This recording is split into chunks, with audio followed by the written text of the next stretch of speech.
газға қатысы айтылды ғой енді. Жаңағы 43 елді мекен, онда қалалық елді мекендерге қатысты дегенде оның үстіне біз осы мәселе жылда көтеріле бергеннен кейін қаншалықты қиын болмасын облыстық бюджеттің есебінен біз жобалық сметалық құжаттамасын мерзім өтіп бара жатқаннан кейін күйіп кетпесін деп ол енді екінші жағы, бірінші жағы әрине халықтың несі жағы мәселесі. Сондықтан да осы былтыр жағы ақша бөлінді, енді биыл да ақша бөлініп жатыр жағында, осы жағы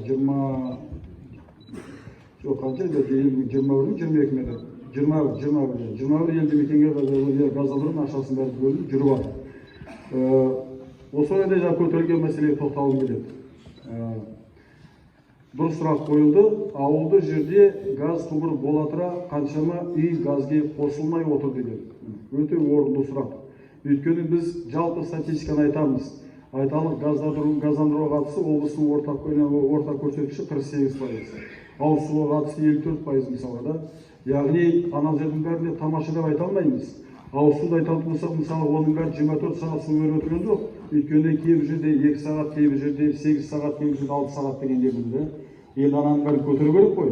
Талдау керек болатын болса, қосылмаған үйлерде бар.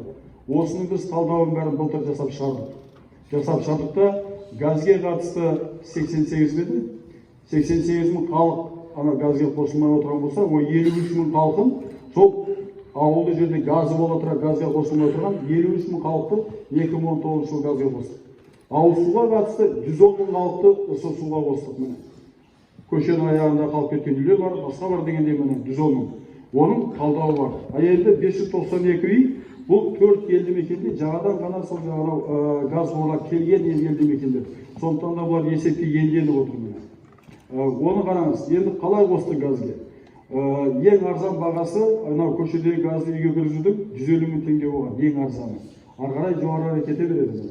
Соның бағасын түсірдік енді. Өткен жылы 82 мың дедік, енді биыл тағы да инфляциясы бар, басқасы бар, 92 мың теңге құрап отыр. Яғни 150 мың теңге емес, 92 мың теңге. Соның есебінен жаңа айтқан мәселенің бәрі шешіліп отыр.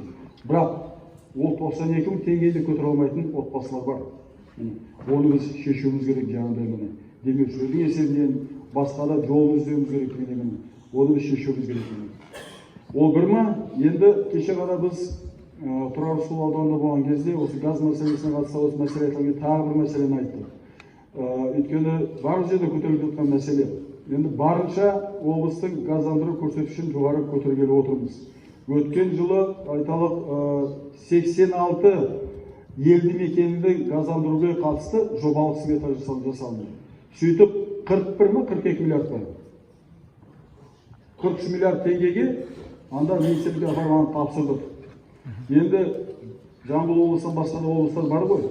Бәрін бірден бізге мысалы 40 миллиард ешкім бірден бермес, бірақ дегенмен де құжаттың бәрін жасалып, ол жерден жұмыс жүріп жатыр. Барынша жұмыс жүріп жатыр. Енді одан бөлек тағы да не істеуге болады, жаңа мехотарят деген сияқты. Өзіміздің деңгейде газдандырудың көрсеткішін көтеруге қатысты тағы не істеуге болады. Сонда қазір біз ойланып отырмыз. Айталы Жамбыл жылу, ауызсуға қатысты біз бірыңғай оператор құрдық. Оның да тиімділігі өте жоғары. Тариф әр жерде әртүрлі, бір жерде тарифті көтере алады, халық бір жерде көтере алмайды. Бірақ бірыңғай оператор есебінен ананың бәрін тиімді облыс бойынша су құбырын ұстап отыруға мүмкіншілік туындайды. Енді қараңыз, сол Жамбыл жылуды біз қазір айталық қарап отырмыз. Мүмкін сол жерге мысалы оның жарғылық капиталы көбейтіп отырып, кейбір елді мекендерге жаңағыдай сол газды сол мекеме арқылы жүргізіп берсек, халық кейбір жерде өзі төлеп жатыр ғой мысалы да. Тараз қаласының төңірегінде әсіресе саяжай алқаптары 25 беді, 28 беді. 28 газы қосылысының несінің мәселесіне шешіліп жатыр. Ол жерде бағаны түсірдік 300 мың теңгеге дейін. 300 мың теңгені олар айтты, біз көтере аламыз деді. Оның бұрынғы бағасы 500 мың үстінде болатын, 500-600 мың теңге болатын. Енді ана мәселені біз оңтайландырғаннан кейін 300 мың теңгеге халықтың өзі келісіп, газдандыру жұмыстары қосымша жүріп жатыр. Сол сияқты да енді ол Тараздың маңайы болған екен, ол жерде кішкене жеңілдеу. Ауылды жерде ұзақ шақырымдар құрайтын жерлерде ол жерге мүмкіндіктер бармауы мүмкін. Сондықтан да біз өзімізге Жамбыл жылу есебінен осы мәселені шешуді қарастырып отырмыз.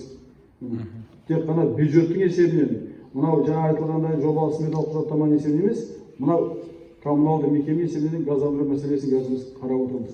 Бар күшті осыған салып отырмыз. Ауыз суға да қатысты мен сізге айта кетейін, 49 елді мекенді міне алла жазса биыл қосымша сол Жамбыл судың есебінен ауыз суға қосқалы отырмыз. Bir жылда 49 елді мекен ауыз су. Сөйтіп көрсеткішімізді қазір 77%-ға көтергелі отырмыз.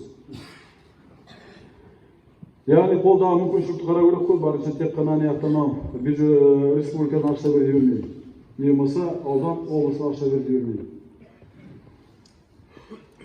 Бұл газ су, қант қызылшасы,